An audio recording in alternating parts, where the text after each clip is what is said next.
Tueur d'enfants, coupable du plus grand crime de tous les temps, malgré ces accusations délirantes propagées depuis l'Antiquité, durant 1000 ans, l'hostilité à l'égard des Juifs n'est pas encore devenue un phénomène de population, ni un instrument politique.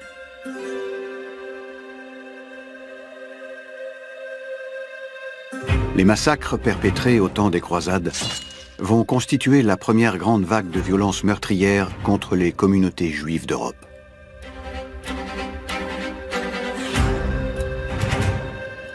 À partir du XIIe, XIIIe siècle, c'est vraiment la période où toute la situation des Juifs s'est transformée pour devenir une condition, en fait, et une condition de stigmatisation et d'infériorité. Et c'est à partir de ce moment-là qu'on va accuser les Juifs d'être en quelque sorte les serviteurs du mal. Et que les Juifs vont servir à expliquer ce pourquoi le monde ne fonctionne pas.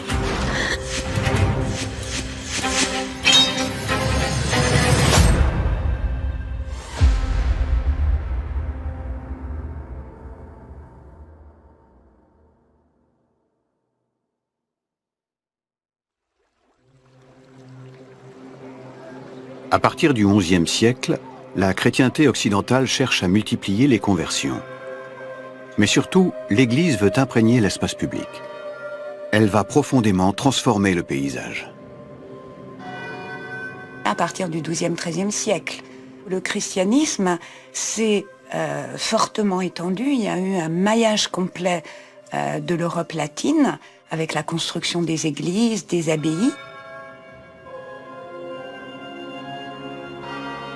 We have a building and artistic revolution. We have a monk who wrote a chronicle at about the year 1030, and he said it seemed like all of Europe was being covered with a white mantle of churches, with all this surplus wealth. Church leaders and residents of church cities can pour it into constructing grand new churches and cathedrals. Churches are much bigger and they're painted very brightly. Les villes elles-mêmes se construisent autour de ce maillage chrétien. L'Église prend de plus en plus de poids dans la vie quotidienne des populations. Au début du XIIIe siècle, la chrétienté occidentale s'est étendue sur un large territoire où le pouvoir spirituel du pape Innocent III est sans partage. Innocent III, chef de l'institution médiévale la plus puissante, veut encore renforcer le pouvoir de l'Église face aux nombreux souverains. En 1215, il convoque le Concile de Latran. Il réunit 1500 évêques et cardinaux venus de tous les coins de la chrétienté. Ils prennent position sur tous les sujets politiques du moment. Soucieux de l'adhésion des populations, le pape cherche à centraliser les discours religieux. Il s'inquiète alors de la trop grande proximité qui existe encore entre juifs et chrétiens et la définit comme une menace contre laquelle il faut agir. Les populations ont du mal à faire la différence entre la conversion au judaïsme ou la conversion au christianisme, et parfois il n'y a même pas de conversion, ce sont simplement des pratiques. Dans les populations, même encore au cours du Haut Moyen-Âge, et certainement au cours de l'Antiquité tardive, les gens n'ont même pas besoin ni de passer forcément par le baptême, ni même de se circoncire. Before the year 1000, you could not look at a Jewish person and identify that person as Jewish. They looked no different. They have the same facial features, they're wearing the same clothing, they're all bareheaded, they're all clean-shaven. There is no difference. Les Juifs étaient des gens comme tout le monde, qui parlaient les langues du pays, qui étaient habillés exactement comme les autres, et rien ne pouvait permettre de les reconnaître. Donc on peut frayer avec eux, on peut les épouser, et on peut finir par être enterré au cimetière juif. Ce qui est un grand danger pour les chrétiens. Les gens ne se définissent pas eux-mêmes comme juifs ou chrétiens. On va les définir. Il faut rendre le juif visible, il faut l'identifier en tant qu'ennemi, il faut l'identifier en tant qu'élément à rejeter.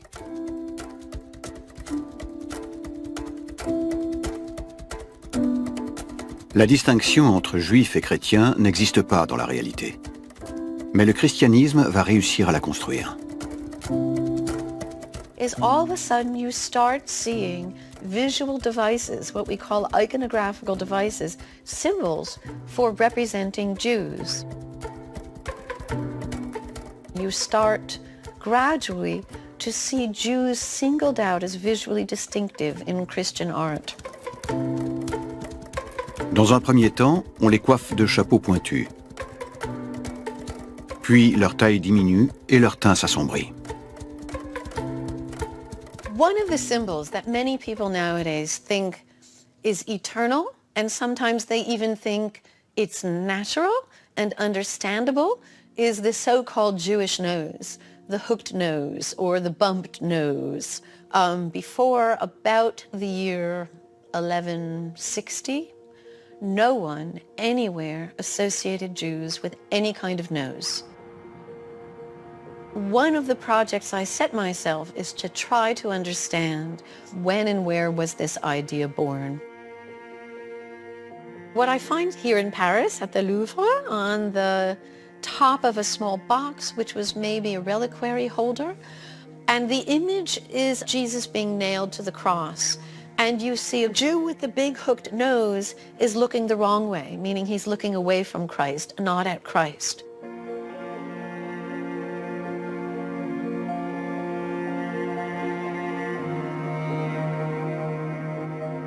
Cette première représentation connue d'un juif au nez crochu date de 1170 et vient d'Allemagne, près de Cologne. Décennie après décennie, image après image, ce nez crochu devient un marqueur d'identification du juif dans l'art du Moyen-Âge. The big nose makes them look like animals. It would say something about those characters, a negative character, an evil character, or just a character who is supposed to be made fun of would have a great big crooked nose. Art doesn't just reflect reality. Art creates thinking that in fact, Jews wore pointed hats in art before they wore pointed hats in real life. Le pape Innocent III souhaiterait que ce distinguo entre juifs et chrétiens dépasse l'imagerie et les seules iconographies. À l'issue du concile de Latran, il prône une séparation nette entre juifs et chrétiens dans l'espace public. Il charge les cardinaux présents de transmettre son appel aux souverains des royaumes chrétiens pour qu'ils imposent aux juifs le port d'un signe vestimentaire distinctif. Un appel qui ne va pas être entendu par des souverains qui ne comprennent pas encore qu'une alliance avec l'Église peut asseoir leur pouvoir. Les lois de l'Église ont pris de plus en plus de poids à mesure que les souverains et les empereurs voulaient s'imposer comme les souverains et les empereurs de la chrétienté dans son ensemble. Donc il y a là un enjeu de légitimation du pouvoir royal en autorité divine. Un souverain, finalement, on peut le destituer, on peut se révolter contre lui, on peut réagir contre ses décisions et on peut décider qu'on en veut un autre.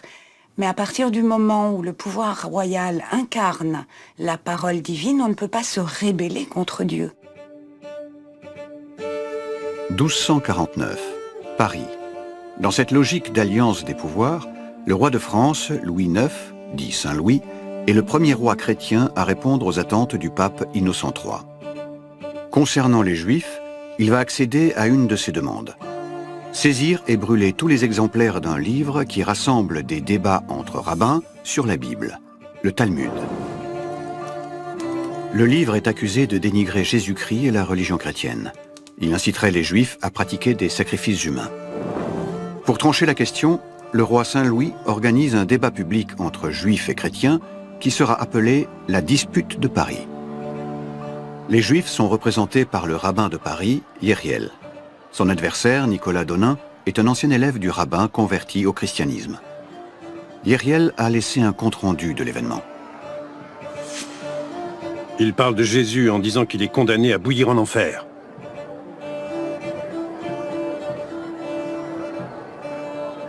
Jamais il n'a été question au sujet de Jésus d'une telle condamnation, ni de tels propos. Malgré les oppositions de plusieurs évêques, les Juifs sont déclarés coupables. 24 charretées d'ouvrages sont solennellement brûlés en présence du clergé et d'une foule nombreuse. Le pape s'empresse de féliciter Louis IX.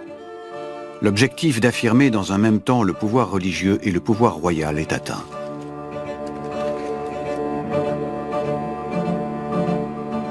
La situation des Juifs va basculer. 20 ans plus tard, Saint Louis décide d'aller plus loin dans sa politique anti-juive. Il va finalement répondre à l'appel du Concile de Latran. Séparer les Juifs des chrétiens dans l'espace public. Il impose aux Juifs le port d'un cercle de couleur jaune appelé rouelle. Le jaune est considéré à l'époque comme la couleur du diable.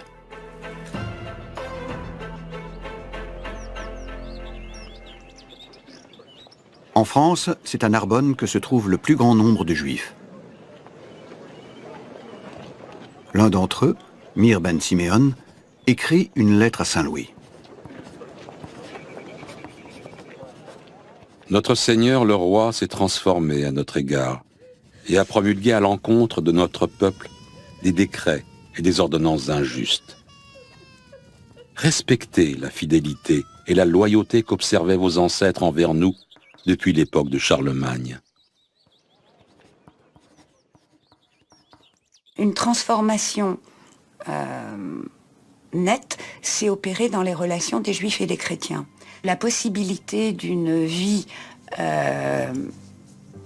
alors peut-être pas de convivialité extrême, mais disons de voisinage et de cohabitation entre Juifs et chrétiens, va progressivement devenir impossible.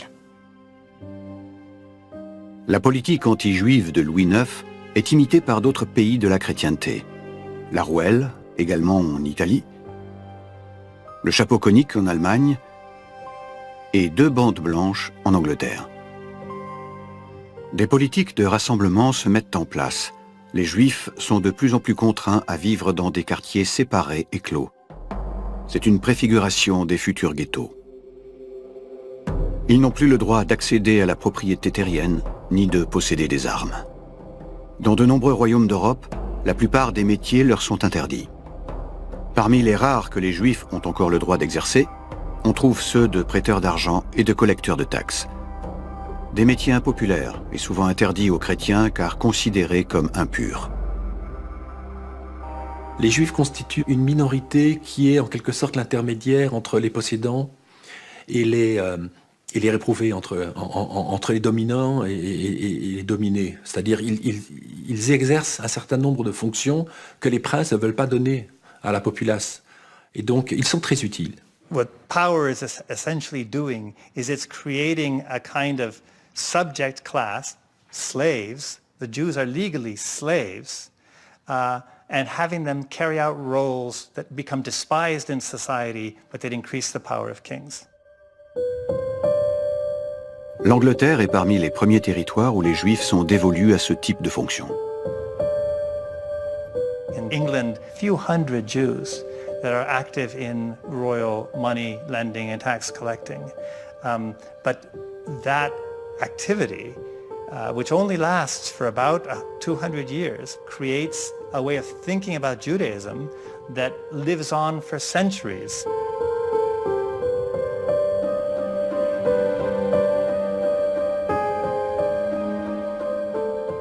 Une infime minorité ont effectivement acquis une certaine position sociale.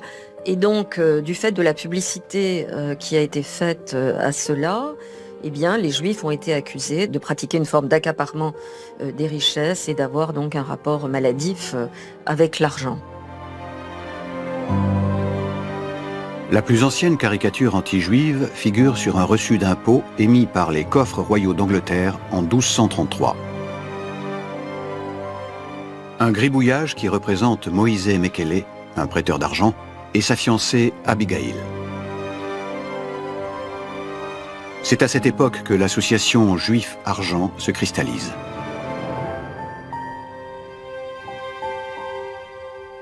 Ce stéréotype deviendra l'un des préjugés antisémites les plus tenaces à travers les siècles.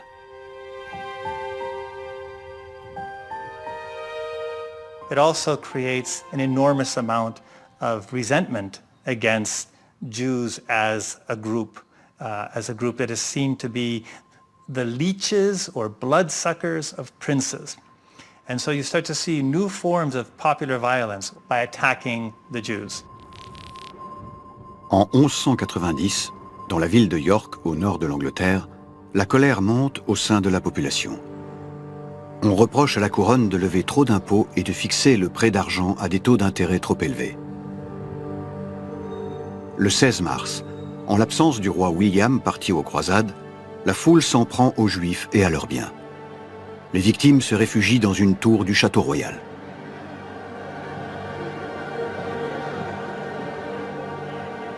The sheriff had orders from the king to protect them, but the sheriff failed to protect them. A crowd gathered around. They burnt the tower down and about 200 Jews died. It's a notorious massacre, sometimes called the first anti-Jewish pogrom since the Crusade attacks of the 1090s. These riots show a lot of the kind of aspects of the logic of anti-Semitism and anti-Judaism.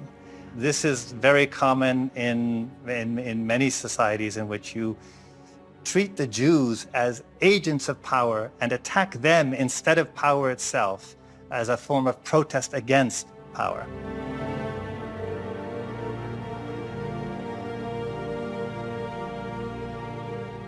In the minds of many Christians, the Jews and the kings were partners in their suffering. We know something about the perpetrators. They were not peasants. They were not poverty-stricken people. They were mostly gentry. So not only did they burn the Jews, the next thing they did was they went to the royal chests where the Jews' loan documents were stored, and they burnt the Jews' loan documents. This was clearly economically motivated, though very much masked in the language of religious piety. Les Juifs se réinstalleront à York, mais résideront désormais hors de la ville. À la même époque, sur l'ensemble du continent, nombre de communautés juives perdent leur rôle d'intermédiaire privilégié entre l'Orient et l'Occident.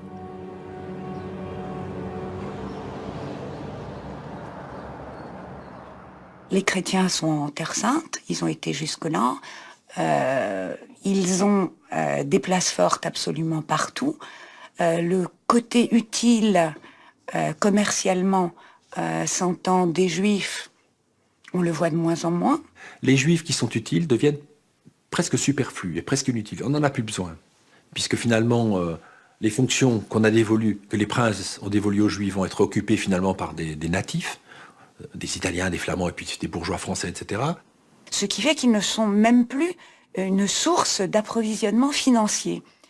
Donc on n'a plus besoin d'eux, politiquement parlant. Donc on peut faire ce cadeau à l'Église, on les expulse.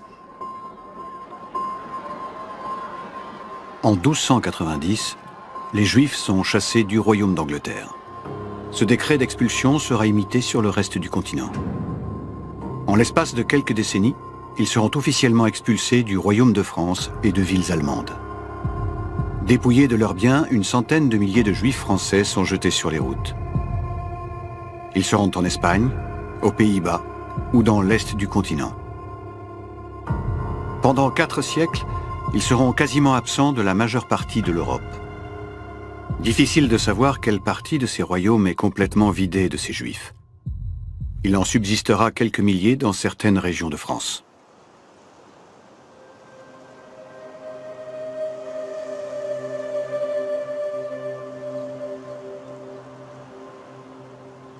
Most of Europe spent many centuries without any Jews actually living within its borders. And it spent a long time thinking about Jews in passion plays, in theology, in philosophy, in law, not having any actual Jews for that thinking to affect.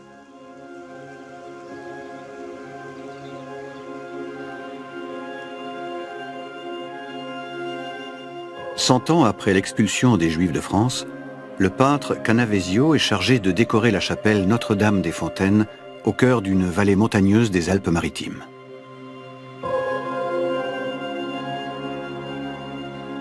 Canavesio qui fait en quelque sorte de Judas finalement le père spirituel du mal. Qu'est-ce qu'on voit? On voit un homme qui n'est plus un homme. C'est une entité maléfique qui a vendu son âme au diable, on le voit à travers l'enfant, qui représente son âme, qui a un visage absolument hideux, qui rappelle la caricature antisémite fin de siècle, ou même nazie. On est dans une maladie sociale, les juifs deviennent un principe. Et c'est ce qui permet de comprendre qu'on n'a plus besoin de juifs, puisque c'est le principe du mal. À partir de ce moment-là, ce qui est mal, c'est juif, et donc même dans une société sans juifs, on peut toujours, en quelque sorte, réactiver ce principe.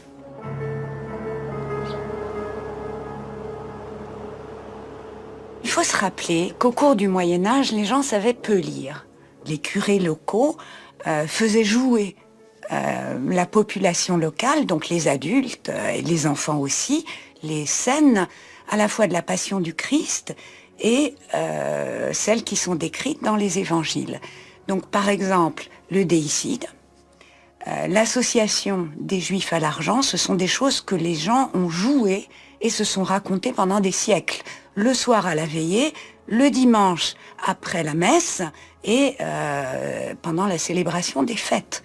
Il y a toute une connaissance de la malfaisance juive et de tous les pouvoirs maléfiques que pouvait détenir le juif qui s'est inscrite dans le savoir social chrétien. Et je suis certaine que si on cherchait encore dans quelques campagnes reculées, on le retrouverait.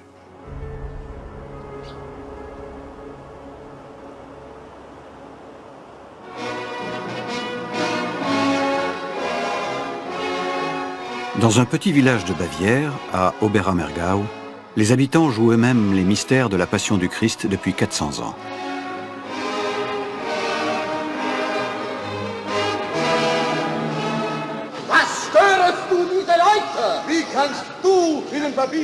Encore dans les années 1990, les habitants représentaient les Juifs avec des cornes de diable, comme ils l'avaient fait depuis toujours. Und du willst ihn in 3 Tagen mit aufbauen? Il faudra de nombreuses protestations pour qu'ils renoncent finalement à cette mise en scène.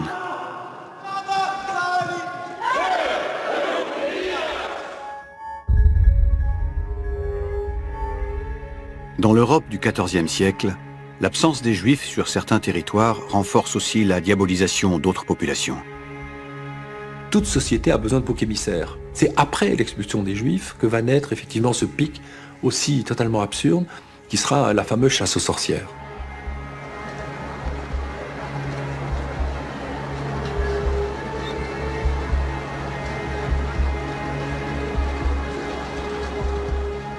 En fait, les Juifs sont des femmes qui s'ignorent et les femmes sont des Juifs qui s'ignorent ou des Juifs qui s'ignorent parce qu'elles vont subir effectivement les mêmes conséquences de la nécessité, encore une fois, de faire porter le mal sur une partie de la population qui est minorisée. Les femmes sont peut-être majoritaires, mais elles sont minorisées. Et ce qu'on va reprocher aux femmes, c'est ce qu'on a reproché aux Juifs, c'est-à-dire de baptiser avec le diable, de pratiquer le sabbat, etc. Et d'ailleurs, on va en quelque sorte vêtir les femmes en quelque sorte d'habits juifs, puisque le fameux chapeau conique des sorcières, il s'apparente très fort au chapeau que devaient porter les Juifs au Moyen-Âge. Et ce qui est intéressant, c'est que dans les pays où il y a encore des Juifs, notamment par exemple dans la péninsule ibérique, là on trouve très peu de chasse aux sorcières. Pendant ce temps, dans la péninsule ibérique, les Juifs sont plusieurs centaines de milliers. L'Espagne est alors l'un des rares territoires européens composés à la fois de chrétiens, juifs et musulmans. Au XIVe siècle, les royaumes chrétiens de la péninsule ibérique reprennent la majorité des territoires musulmans.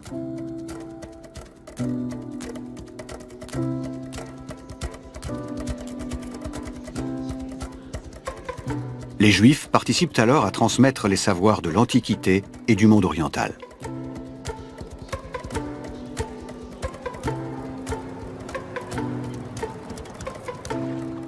Mais la société espagnole va être traversée par un fort besoin d'unification. Une unification que l'Église souhaite réaliser autour de la foi. Les souverains de Castille et d'Aragon ne souhaitent pas l'expulsion des Juifs utiles à leur royaume.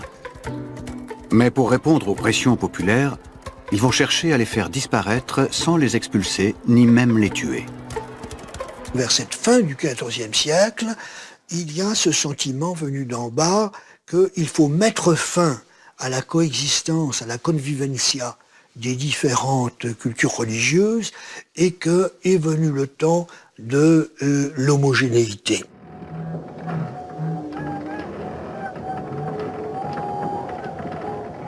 En 1412, le prédicateur le plus influent de Castille, Vincent Ferrier, prononce de grands sermons publics auxquels les Juifs doivent assister.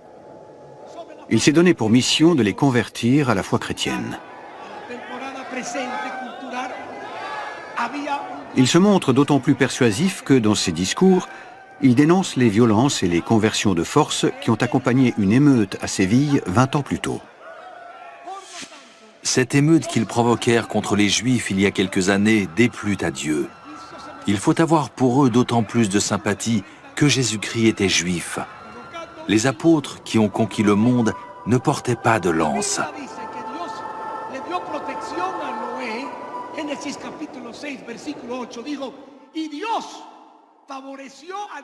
Les Juifs peuvent sentir qu'on veut leur conversion, mais qu'on leur propose une pleine intégration. Autrement dit, il y a une récompense à la conversion. Si vous vous convertissez au christianisme, tout vous sera ouvert dans la société chrétienne. Autrement dit, vous pouvez espérer devenir membre de plein titre de la société chrétienne, et c'est ce qui se produira effectivement. On a affaire à des conversions massives. 20% of the Jewish community remained, and all the others had turned Christian. So you might say that here you have a land that has achieved its dream of converting Jews into Christians.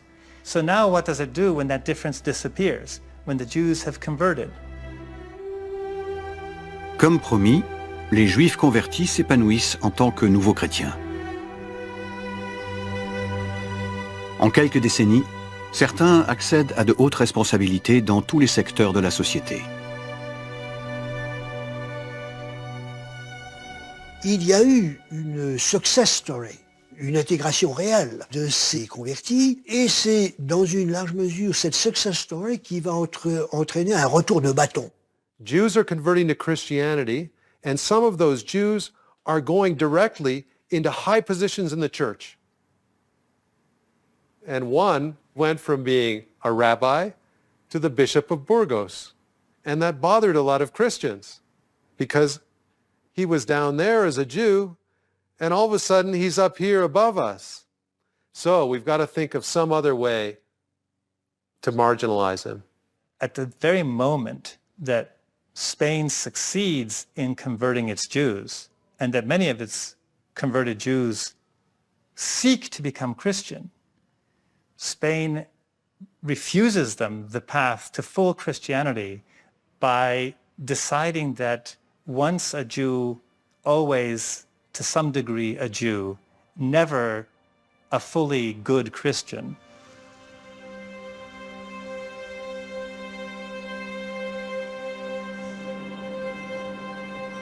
En 1449, Tolède, comme d'autres localités, adopte une loi qui considère le sang juif comme impur. Tout chrétien ayant des ascendances juives, aussi chrétien soit-il, aurait du sang impur dans les veines. Le sang de ceux qui ont contribué à la crucifixion du Christ. Cette loi de pureté de sang est considérée comme la première loi raciale de l'histoire. Race is our English word from the Spanish word raza. So you might say that the word race was born from the Spanish attempt to identify Judaizing in the Spanish Christian population. Dans les grandes villes du royaume, plusieurs générations de nouveaux chrétiens sont chassés des fonctions publiques et religieuses. Dorénavant, pour être nommé à un poste de pouvoir, il faut faire preuve d'aucune ascendance juive, prouver la pureté de son sang. une enquête est lancée, en particulier dans la région d'origine, dans la famille du candidat. Ce qui veut dire 7 à 8 générations peuvent se retrouver devant un précipice. Il suffit que quelqu'un rappelle ou prétende qu'il y a eu des ascendants juifs pour que cette carrière soit interrompue ou même brisée. Les nouveaux chrétiens inquiètent les autorités religieuses plus encore que les juifs restés juifs, bien plus repérables. D'autant que depuis un siècle, parmi ces convertis, une minorité, les Marranes, est restée attachée au judaïsme et continue de pratiquer certains rites en secret. And this became seen as an even greater danger to Christian society than just having Jews around. This is why the Inquisition developed. The Inquisition developed to find Christians who were actually secretly practicing Judaism. Ailleurs, l'Inquisition était chargée de poursuivre les hérétiques et les sectes. Dans la péninsule ibérique, elle sera chargée de traquer les convertis restés attachés au judaïsme. We all know about the Inquisition. It created a vast bureaucracy with vast archives dedicated to trying to identify Judaizing in the Spanish Christian population. Salomon Ibn Verga, un médecin de Séville, raconte. L'inquisiteur dit au gouverneur, « Si tu veux savoir où sont les faux convertis, comment ils célèbrent encore en cachette les fêtes juives et le Shabbat, lève tes yeux et regarde toutes ces maisons habitées. Même s'il fait froid, tu ne verras jamais de fumée sortir de ces maisons le jour du Shabbat, parce que ce jour-là, les Juifs n'allument pas le feu. »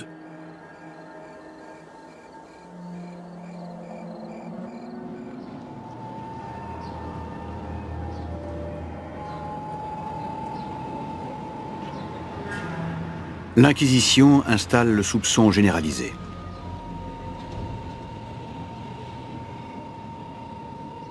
En 1481, à Séville, ses premières victimes sont les 6 convertis les plus influents de la ville. Ils sont brûlés en place publique.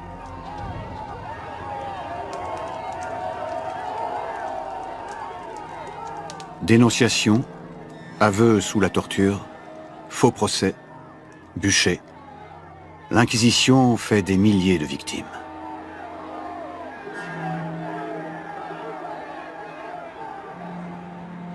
De cette période, il ne reste presque aucune trace de présence juive à Séville.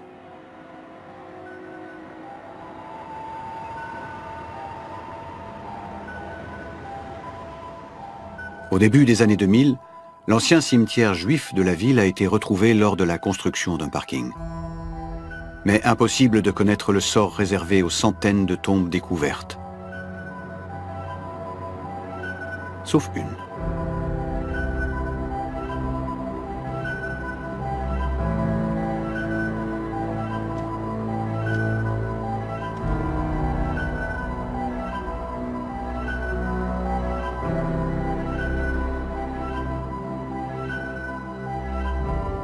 En 1492, fort d'un pouvoir grandissant, l'inquisiteur général Torquemada presse la couronne d'Espagne d'imiter, 100 ans plus tard, la politique de la France et de l'Angleterre.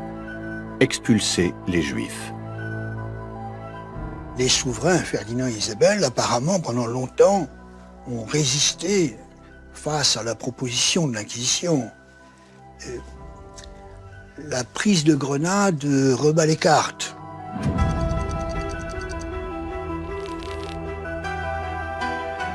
Le 2 janvier 1492, Ferdinand et Isabelle la catholique entrent dans Grenade. Le dernier royaume musulman de la péninsule ibérique capitule. L'Espagne est désormais exclusivement catholique. Cela crée une sorte d'enthousiasme qui est un peu l'ivresse des victoires. Et c'est dans ce contexte d'ivresse que l'Inquisition revient à la charge et les souverains, dans ce contexte, d'une certaine manière, baissent les bras. Depuis le palais de l'Alhambra, à Grenade, les souverains catholiques signent l'édit d'expulsion des Juifs d'Espagne. Les Juifs s'efforcent de séduire les nouveaux chrétiens. Notre sainte foi catholique se trouve abaissée. Nous sommes donc arrivés à la conclusion que le seul moyen efficace pour mettre fin à ces maux consiste dans la rupture définitive de toute relation entre Juifs et chrétiens. Et ceci ne peut être atteint que par leur expulsion de notre royaume. Près de 100 000 Juifs quittent l'Espagne dans la précipitation et le désordre.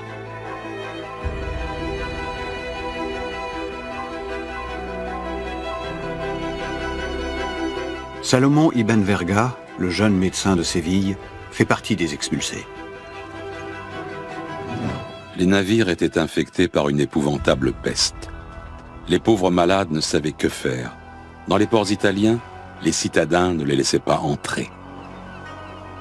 Ils furent autorisés à gagner le port de Gênes. Mais sur les marchés, les habitants allaient à leur rencontre, un crucifix dans une main et un peu de pain dans l'autre. On leur disait: « Si vous vous prosternez devant la croix, voici du pain. » Le chancelier de la République de Gênes témoigne. Ils étaient maigres, pâles, les yeux enfoncés. Vous auriez dit des morts, sinon qu'ils se mouvaient encore à peine. Beaucoup d'entre eux périrent de faim, et d'abord les enfants en bas âge, et même les nourrissons. Ceux qui n'avaient pas de quoi payer les frais du voyage devaient vendre leurs enfants.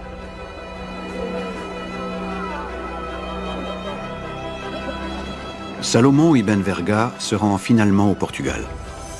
Comme tous ceux qui arrivent, il est converti de force. Mais à l'abri des regards, il continue de pratiquer les rites juifs.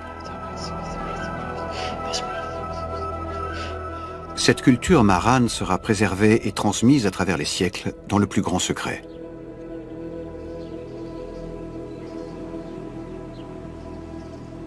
Aujourd'hui encore, à Belmonte, village isolé du nord du Portugal, à la frontière de l'Espagne, une poignée d'hommes et de femmes vivent sous l'apparence de chrétiens, tout en dissimulant une part de leur identité comme le faisaient leurs ancêtres. O segredo era sempre em casa. Nós éramos educados a partir mais ou menos dos 6 anos, por forma a não contar, a não dizer nada a ninguém do que se passava na nossa casa. Nós temos que ir, por exemplo, às aulas católicas. Nós tínhamos que ir também casar na igreja. Daí que ainda hoje, quando entramos numa igreja, temos uma coisa. Batemos 3 vezes antes da porta e dizemos: nesta casa entrei, nem padre, nem pau, nem pedra adorarei, só Deus de Israel que me governa e dirige. Nós crescemos neste segredo e desta forma de ser. Contenta-te com os bens que a providência te deu. Tu contenta-te com os bens que a providência te deu. Maria, Maria, irmã de Arão, pega no trambolim, vamos nós dançar então. Pega no trambolim, vamos nós dançar então. Salomon Ibn Verga fuit finalement le Portugal et se rend dans l'Empire ottoman où il a le droit de pratiquer sa religion au grand jour. Il se lance dans un projet inédit, écrire une histoire de la haine des Juifs depuis ses origines. Il cherche à analyser les causes de tant de siècles de persécution. Dieu n'a exprimé une telle colère sur aucune autre nation. Si quelqu'un avait à l'esprit toutes les grandes catastrophes que les Juifs ont subies depuis l'Antiquité, il serait si surpris qu'il se demanderait aussi pourquoi une telle haine. Il aura tout juste le temps de terminer son livre, Le châtiment de Judas, avant de mourir.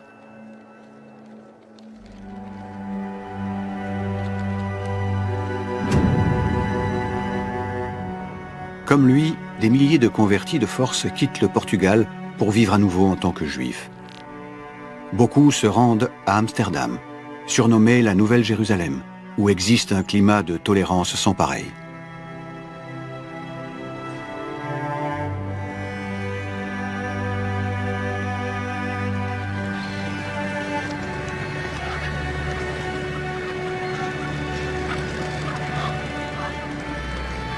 Parmi eux, un fils de marane portugais se pose les mêmes questions que Ibn Verga, dont il a étudié les textes.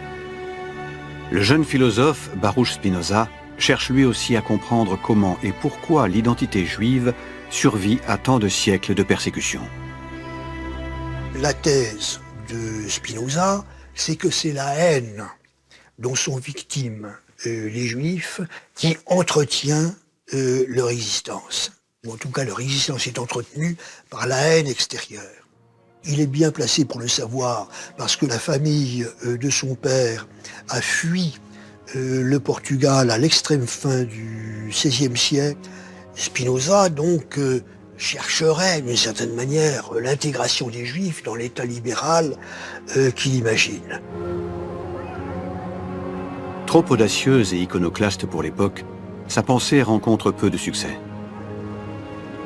Spinoza est même l'un des rares juifs à être excommunié par les siens pour ses positions théologiques.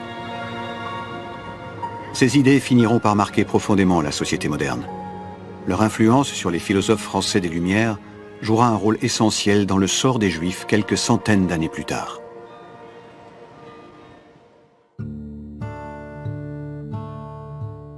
En l'espace de 3 siècles, suite aux nombreuses expulsions, les Juifs ont pratiquement disparu d'une grande partie de l'Europe.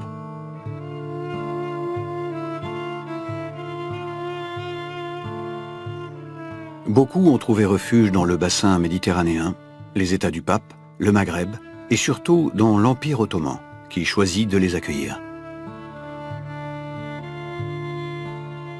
D'autres s'installent à l'est de l'Europe.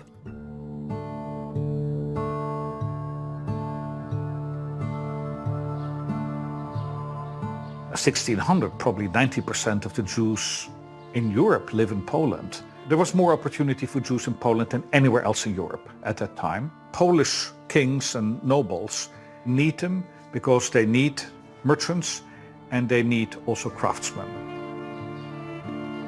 One of the cities where this happens is Oswiecim, or as it was called also at the time, Auschwitz. The Yiddish name of Oswiecim and Auschwitz is Ospitzen, which means guest. Yeah?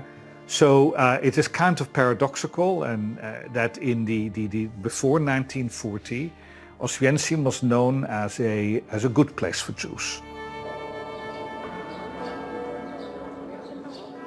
En 1565, un envoyé du pape, le cardinal Giovanni Comandone, traverse la Pologne et s'arrête à Cracovie.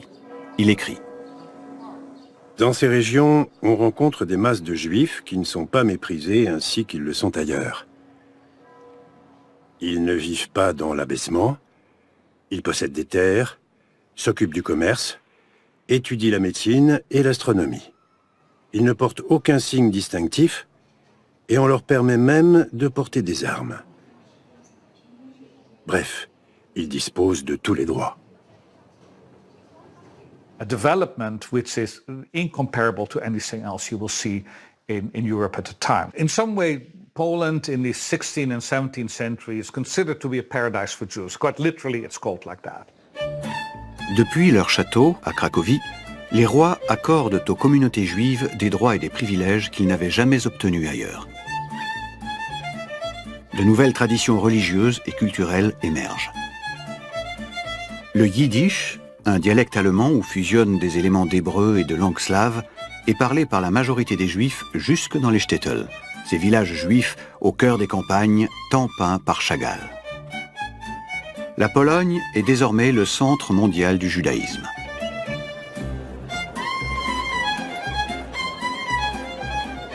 Mais les préjugés et les stéréotypes nés dans l'ouest de l'Europe finissent par gagner ces régions. Pour une grande partie de la population, les légendes de sang deviennent des croyances. Et l'association Juif-Argent se diffuse dans la culture polonaise. Można go na przykład dostać w żydowskiej restauracji, po kolacji w ramach takiego bibelotu pamiątkowego, którą przeciętny Polak jest w stanie zaakceptować. To jest to miejsce, które zawsze w jego wyobrażeniu zajmował Żyd jako ten, który dawał na kredyt. W związku z tym, kiedy patrzymy na takiego Żyda, przypominamy sobie te dawne czasy i to jest taki rodzaj toksycznej melancholii.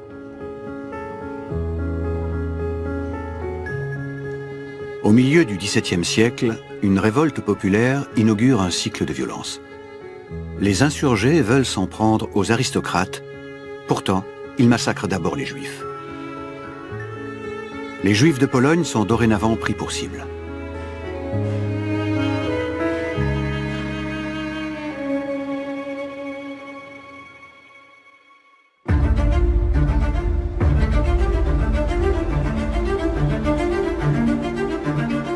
C'est en Europe de l'Ouest que le regard sur les Juifs commence à changer. À la fin du XVIIe siècle, en Allemagne et en France, de nouveaux courants de pensée prônent, au nom de la raison, les droits de l'homme et l'égalité, ce qui les conduit à se poser la question des Juifs.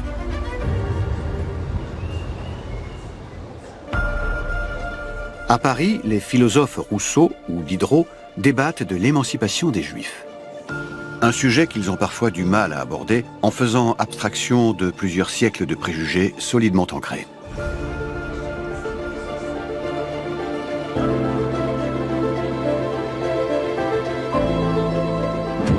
Malgré les expulsions 300 ans plus tôt, en 1789, 40 000 Juifs sont présents en France dans quelques régions.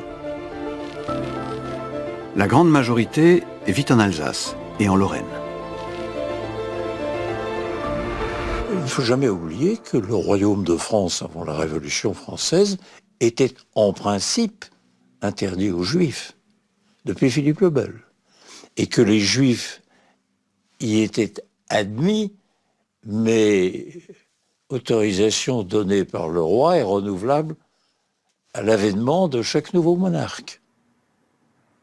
En Alsace et dans les pays mosellans, ou alors ils constituaient un véritable prolétariat agricole extrêmement maltraité, très rejeté par les populations et parlant plutôt le yiddish que le français de la cour.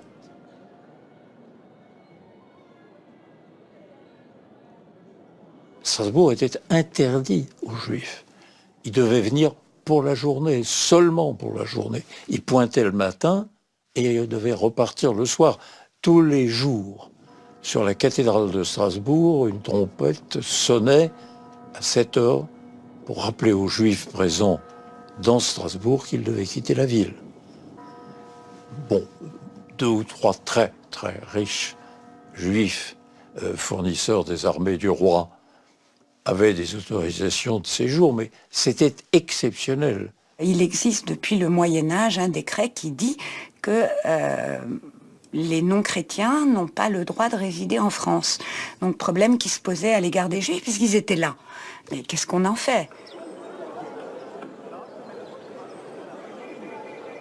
Par exemple, à Paris, il y avait une population importante de Juifs qui vivaient là sans avoir le droit d'y être, de manière clandestine, mais qui travaillaient, qui avaient des réseaux commerciaux, qui mouraient là, qui avaient des cantines cachères. Qu'est-ce qu'on fait d'une population qui n'a pas le droit d'être là, mais qui est là ?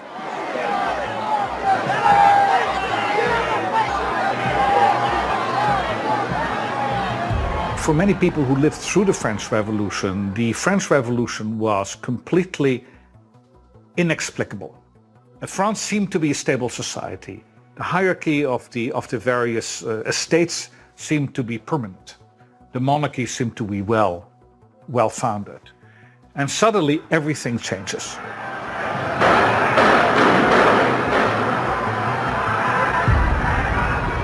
La prise de la Bastille est le signal de soulèvement partout dans le pays.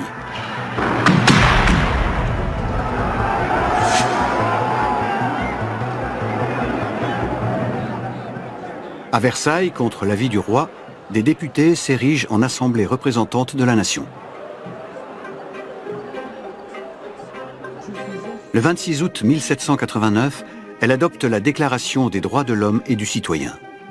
Une déclaration de principe qui affirme l'égalité entre les hommes. C'est un bouleversement pour le peuple français et pour les Juifs, le signe d'un immense espoir. l'Assemblée vote l'égalité pour de nombreuses catégories de la population. Les protestants, les comédiens et les bourreaux sont émancipés. Mais elle refuse d'accorder aux Juifs la citoyenneté. Donc il y a une attitude de déception très profonde. Les Juifs sont choqués qu'on ne veuille pas d'eux, alors que on a accepté qu'ils rédigent des cahiers de doléances, on les entend, ils s'expriment publiquement. Baer vient à l'Assemblée nationale dire ce qu'il souhaite. Isaac Baer est le porte-parole des Juifs de Lorraine. Il a reçu l'autorisation de s'exprimer au sein de l'Assemblée. Il devient ainsi le premier Juif à prendre la parole devant les représentants de la nation. Lorsqu'il monte à la tribune, des dizaines d'entre eux désertent les rangs. Il s'est trouvé ici des hommes qui nous disputent les droits que nous réclamions à juste titre. J'espère que vous serez convaincus que votre opinion ne peut plus être admise et que, après que l'Assemblée a décrété les droits de l'homme sans distinguer le chrétien du juif, elle ne peut plus décréter le contraire pour les juifs. Que les hommes nous regardent comme leurs frères. Il y avait à l'intérieur de l'Assemblée des députés de l'Est qui ne voulaient pas entendre parler de la pleine citoyenneté, et puis aussi le clergé était en nombre. Comment faire pour faire émanciper les Juifs par une assemblée qui fondamentalement n'était pas en faveur de cette mesure?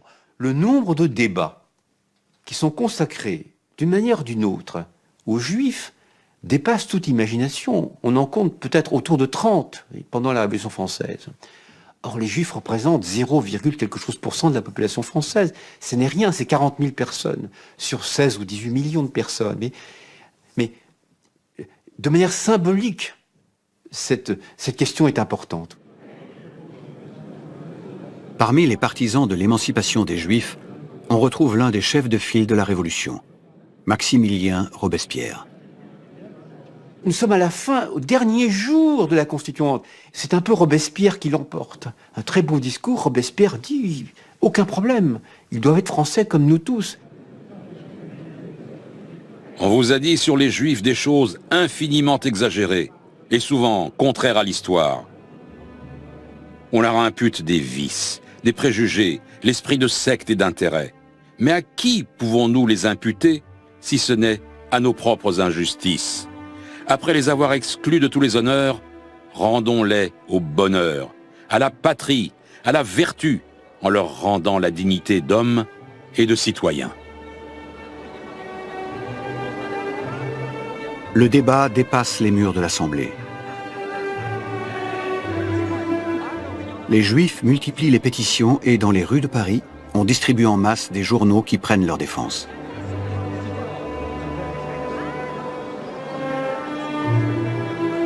Le 27 septembre 1791, juste avant que l'Assemblée prononce sa dissolution, l'égalité leur est enfin accordée. Les Juifs deviennent citoyens.